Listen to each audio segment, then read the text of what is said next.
Уважаеми господин председател, уважаеми дами и господа общински съветници, уважаеми гости, 5 минути, така че директно по темата. Общината има много добре разработена от частна фирма програма за управление на отпадъците за период 2021-2028 година, за която предполагам са платени не по-малко от 30 000 лева. Целта на тази програма най-просто казано е да се подобри екологичната обстановка в общината и да се намали количеството депониран отпадък. Общината всяка година депонира в депото в Луковит по около 6300 тона битов отпадък. Закономерно разходите за това депониране всяка година нарастват, защото се увеличава цената на услугата.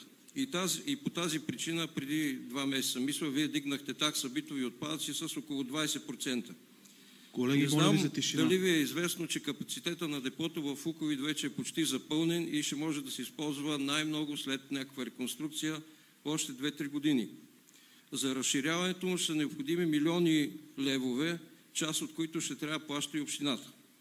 Както казах, една от основните цели на програмата е да се намали количеството на депонирания битов отпадък за сметка на разделното събиране и рециклиране, защото то е почти безплатно за общината. В програмата за управление на отпадъци са заложени конкретни цели. Не знам дали ви е известно, че за 2025 година целта съгласно тази програма е подготовката за повторна употреба и рециклиране на битови отпадъци, хартия, картон, пластмаса, метали и стъкло да е най-малко 50% от общото тегло на тези отпадъци. Какво значи това? Съгласно морфологичния анализ, който също е даден в програмата, тези отпадъци са около 32% от общия депониран отпадък. Или 55% от тия 32%, ако са разделно събрани, депонирания битов отпадък в депото в Луковит трябва да е с 16% по-малко. Т.е. от 6300 тона да е намалял с около 1000 тона. Но това не се случва. Нещо повече, отпадъка е всяка година горе-долу един и същ, даже за 24-та година този отпадък е повече отколкото за 23-та година. Приблизително еднакво е количеството на разделно събраните отпадъци и те са около 20-26 тона за всяка година, като от тях реално се рециклират около 12-15 тона, което е 0,03% от депонирания отпадък. Тоест, при заложена цел в програмата, чийто отчет обсъждате днеска, 55%, общината има изпълнение 0,03%. Тези 0,03% показват, че по програмата за управление на отпадъците изобщо не се работи. Доказателство, че по тази програма за управление на отпадъците изобщо не се работи е и отчета, структурата на отчета, който днеска ще се приеме тук. В него няма анализ, няма конкретна оценка как се изпълнява тази програма за годината, няма и заложени мерки, които да се изпълняват. Защото ако имаше такъв анализ, най-малкото щеше да има това, което аз в момента казвам тук. И щеше да има някакви конкретни мерки, които да се предлагат за изпълнение, за да може този процент, примерно от 0,03 до година да стане 3%. Между впрочем, такива комплексни мерки има заложени в програмата, но явно там никой не ги чете и не ги изпълнява. Обаче, запомнете ми думата, това, което казвам тук е, че ако се продължи по този начин да се работи по програмата за управление на отпадъците, само след 2-3 години цената на тази услуга ще скочи драстично, поне 2-3 пъти и ще се наложи отново драстично този път увеличаване на такса битов отпадък. Затова управителният съвет на Сдружението обсъдихме и приехме и предложихме в помощ на общинска администрация конкретни мерки за подобряване работата по изпълнение на програмата. Първата мярка, според мен, която е най-важна, това е общинска администрация да предприеме целенасочени действия за изпълнение на мерките, заложени в раздел 8 на програмата.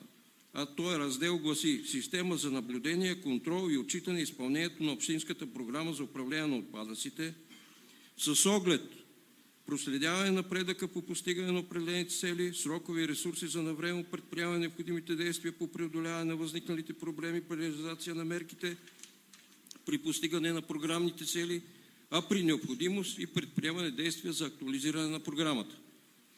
Защо по програмата не се работи? Господин Петров, едно от моите обяснения е за това, защото няма структура в общинска администрация, която целенасочено да следи какво се случва с тази програма, да анализира информацията, да познава програмата и да предлага мерки. Затова второто ни предложение е кметът на общината със своя заповед да определи такава структура, която да работи по изпълнението, да анализира изпълнението на програмата и да предлага конкретни мерки ежегодно за нейното изпълнение. Третото ни предложение е годишния отчет, който в момента обсъждате, да следва структурата, заложена в упоменатия раздел 8 и в крайна сметка да дава оценка на заложените в нея цели и мерки за тяхното изпълнение. Защото ако погледнете този отчет, пак казвам, то е една формална информация, в която всяка година цифрите само се осъвременяват. Няма анализ, няма предложение, няма нищо. Предложили сме и през 25-та година се разработи експериментален механизъм в общината за прилагане принципа замърсителя плаща. Предложили сме да се прилагат добри практики от други общини. Конкретно сме посочили една такава практика от Велико Търново. Предложили сме да се закупат 2 дрона с оглед подобряване на контрола. Извозването на строителни отпадъци от физически и юридически лица да се извършва само от фирми с лицензирани шофьори, които да са инструктирани къде и как да ги извозват. Да бъде проведен инструктаж с всички собственици на магазини и заведения, които акумулират отпадъци, за това как да се събират тези отпадъци и най-важното е в нормативната база на общината, почти съм на приключване, да бъдат заложени стимули тези собственици, които събират разделно отпадъка, да им се повишава, примерно, да им се намалява, примерно, такса битов отпадък или наема, ако ползват общински наем. Господа, това са, така като ви гледам, не знам какъв интерес има към това, което казвам, но това са съвсем добронамерени мерки, които ние предлагаме и които смятаме, че са изпълними.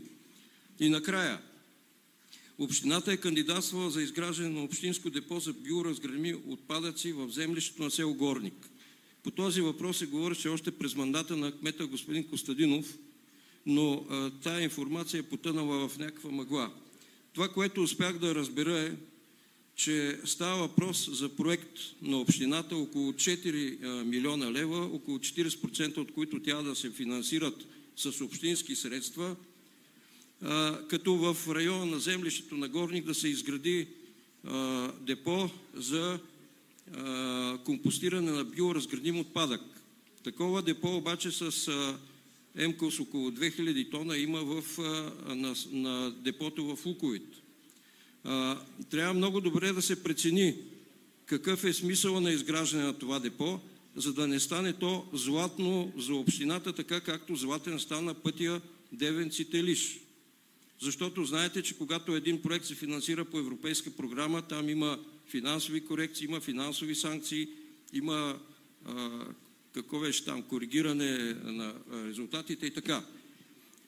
А пък битовия отпадъка, който може да се компостира, той е градински и хранителни отпадъци, които са около 31% от общо депонирани отпадък. Тоест, ако говорим за отпадъци 6300 тона, 31% са около 1900 тона.